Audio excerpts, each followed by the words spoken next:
Good morning, everyone, and welcome to another episode of the new podcast series from the Center for the Study of Race, Ethnicity, and Equity at Washington University in St. Louis. I'm your temporary host, Michael Esposito, and today we're going to take a closer look at the Hostile Terrain 94 project, a participatory art exhibit that highlights the truly sobering human cost of U.S. border enforcement policy. For this very timely conversation, I'm joined by three outstanding members of the WashU community who've been absolutely instrumental in bringing the H294 project to the St. Louis area.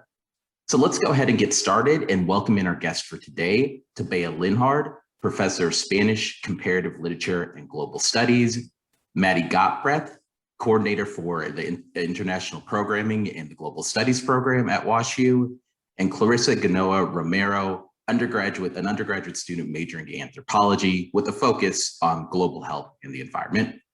Thanks so much, everybody, for taking time out of what I'm sure are very, very hectic kind of pandemic summer schedules to chat with us today.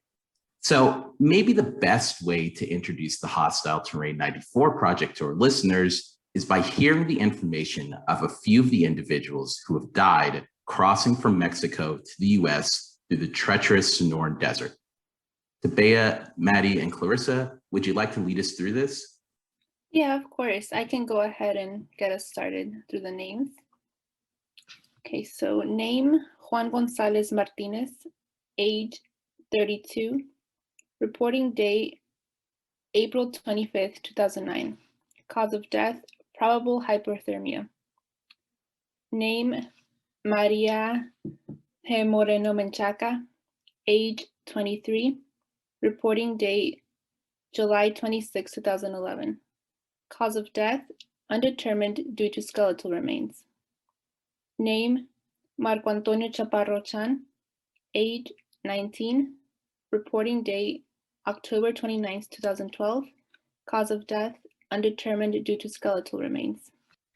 Name, Hermania Fuentes Sanchez, age 29, reporting date, June 7th, 2003. Cause of death, probable hyperthermia. Name, Rafael Martinez Ruiz, age 34, reporting date, September 20th, 2003. Cause of death, probable hyperthermia. Name, Librado Tolentino Velasco, age 47, reporting date, 9th of July, 2004. Cause of death, hyperthermia due to exposure. Name, Anayeli Bautista Estrella, age 22, reporting date, September 21st, 2009, cause of death, undetermined. Name, Ricardo Bautista Estrella, age 22, reporting date, September 21st, 2009, cause of death, undetermined. Name, unidentified. Age, unknown. Reporting date, November 12, 2004. Cause of death, undetermined. Wow, yeah, I don't know if I was ready for kind of the power of that exercise this early in the morning, but thanks for taking a moment, y'all, to kind of memorialize those lives with us, kind of not lose sight of kind of the people that we're going to be talking about this exhibit today. So Mattie, could you talk a bit more kind of about how the personal information that we just heard and the name readings kind of connects to the broader goals, motivations, and just overall structure of the H294 project? Yeah, of course. So the names and information that we just read are only a few examples of the 3,200 migrant lives that are memorialized through the Hostile Terrain 94 exhibit. So Hostile Terrain is actually a pop-up exhibit of sorts, which means that we are only one host institution of over 150 around the world. And so the overall project is organized out of a nonprofit in California called the Undocumented Migration Project. And so each host institution receives from the Undocumented Migration Project thousands of blank toe tags, like those that would be attached to a body at a medical examiner's office. And then we get pages and pages of Excel sheets that record the information of those who have lost their lives trying to cross the Sonoran Desert to enter the United States. And a lot of times their information is unknown because their bodies or their remains are unidentifiable. And so you kind of heard that in one of the toe tags that we read. So with the help of volunteers, the toe tags are filled out with this information at each of the host institutions. And then eventually, once all are filled out, they are geolocated on a blown up map of the Arizona-Mexico border, the Sonoran Desert region specifically. And so throughout the process of filling out the toe tags, pinning the toe tags, and then seeing this massive exhibit looming over anyone who's participating and kind of going up and touching these tags themselves and reading the information, there are just so many opportunities to achieve the goals of the Undocumented Migration Project and Hostile Terrain specifically. And those goals are really to memorialize the people who have died so that we ensure that they aren't forgotten and left in the desert, to raise awareness about the inhumane border policies, specifically prevention through deterrence, and that cause such tragedy and that are overall pretty avoidable, but we choose as a country to persist in these inhumane projects, and ultimately to bring the border closer to home in these communities that can seem quite removed from all of these issues. Certainly, yeah. Mattie, real quick, can you kind of just explain a very brief Cliff Notes version? Prevention through deterrence. Yeah, prevention through deterrence. That's the order. Yeah, could you explain that just very quickly to folks? Yeah, so prevention through deterrence is the overall primary border security policy that the United States has at this time. So it's essentially putting a lot of personnel, a lot of resources, a lot of funding into traditional ports of entry or regions where it would be easier for migrants to cross. So this would be at large cities, safer geographical regions. And so focusing a lot of funds in those places to force the migrants to, if they want to try and enter through these very dangerous regions such as the Sonoran Desert. And so they call it prevention through deterrence because they're trying to deter the migrants from entering. But data has shown that it has done quite the opposite, and migrants are still crossing in large amounts. And basically they're, forcing them to choose this much more dangerous, deadly path. Yeah. Okay. Thank you. That was an expert job of explaining a really cruel policy in just a short period of time. Okay, but to piggyback off of that, and something that Mattie said, let's kind of next chat about the importance of bringing this project to the St. Louis area, which in a really, really blunt and literal read of the world might be considered kind of distant from events happening along international borders or ideas like prevention through deterrence and everything like that, right? So Clarissa, as an undergraduate student at WashU, could you share a bit with us about how and why you got involved in making sure this exhibit passed through our campus and the St. Louis area more broadly? And what impacts do you think kind of putting this exhibit on display has had on members of our community? Yeah, of course. So I think a big thing is, I don't know, if you've heard about the WashU bubble, how it's very easy for students coming into St. Louis, with WashU being such a big campus and everything and having so much going on within the campus, it's very easy to feel far removed from the community.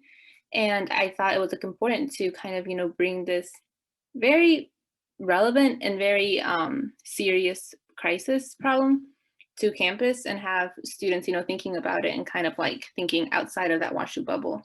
And also St. Louis, although it is very far removed from the border, it does have a large immigrant and Hispanic population, taking into consideration the distance that it does have from the border. And I do think it's something that everyone should be thinking about regardless of identity or location from the border, given that so many families' lives are affected by it. So I was yeah, there's no reason to not introduce it to, the WashU community.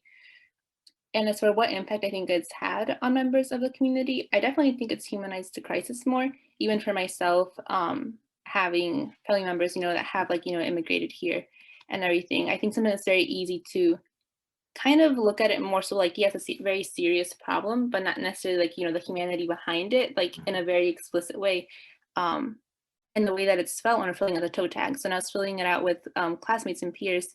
We were, having discussion about it, and a lot of people were like, wow, like I had never understood it on such a level, because it really does, hit differently when you're writing down somebody's name and then you're thinking about, wow, they had a family, or writing down unknown in the toe tag and you're realizing, wow, like their family never knows what happened to them, right? Because we don't know who this person was.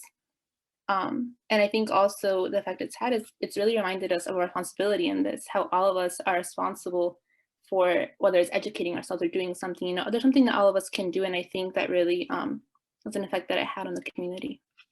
Definitely, yeah. And I like that point, right? Like that, even though if you do want to take that blunt read of the world and really kind of ignore that we're not ever too far away from kind of anything that's is going on in our country, right? This kind of motivation and kind of making the human cost really apparent like this, right?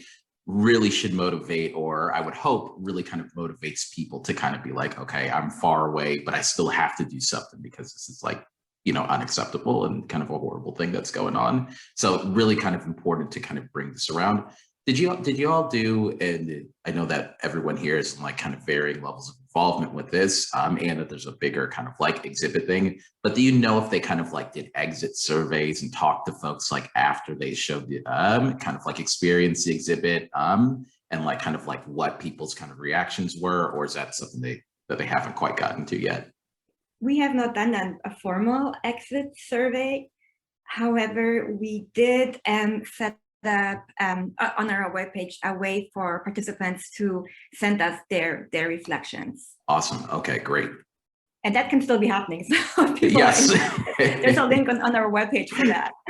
Okay. Well, I think that's a perfect segue into our last question, Tabea, right? So can we talk a little bit more about what's up next for the H294 project, including how people can see the exhibit, and we just talked about, different ways that kind of members of the WashU community can get involved? Yes, absolutely. We will probably host another one of these toe tag filling workshops that Clarissa and Mattie were talking about. So since the design was completed in late 2019, of course, people have still lost their lives at the border. And we have the data, we have the names for some, we still have blank toe tags left. So we are still probably going to be able to host at least one more workshop in the fall. We can no longer place the tags on the actual map because that would mean changing everything, but we can still have, the workshop, especially because it's a very meaningful experience, going back to what Clarissa was just saying earlier. We will take down the exhibit in the fall at some point. And that means that we have to do something with these more than 3,000 toe tags, considering that each one represents somebody's life and somebody's story. A number of them will be sent back to the Undocumented Migration Project in Los Angeles. All volunteers and really anybody who wants to can keep a few toe tags. You can just keep it, you can hang on to it. And then the remaining tags will actually be stored at the university archives in the library. And so in that sense, the history of the migrants who lost their lives in the Arizona desert is also going to be part of the history of this university. I think that also may address your earlier question about, the reading of the world. Sure. And I would recommend anybody who wants to get involved to find out more, just check out our webpage. Definitely. Okay. And that webpage is right, sites.westl.edu/hostile terrain, correct? Yes. Awesome. Okay, great. Well, all right. I think that's a good enough place to stop. I could chat about this exhibit all day with all these wonderful kind of guests. Thanks again to Tabea, Mattie, and Clarissa for joining us and sharing their insights on this really, really compelling kind of exhibit, Hostile Terrain 94. Listeners, if you're interested in learning more about the project, and I hope after this conversation you are, it would be hard not to be, kind of please again, kind of check out website sites.wustl.edu/hostile terrain. And also be sure to tune into future episodes of our podcast, Everywhere with CRE2, for similar discussions of the critical, interdisciplinary work on race and ethnicity being done across Washington University's campus. Check out the Center for the Study of Race, Ethnicity, and Equity's website at cre2.wustl.edu for listing of past and future episodes, and we'll talk to you next time.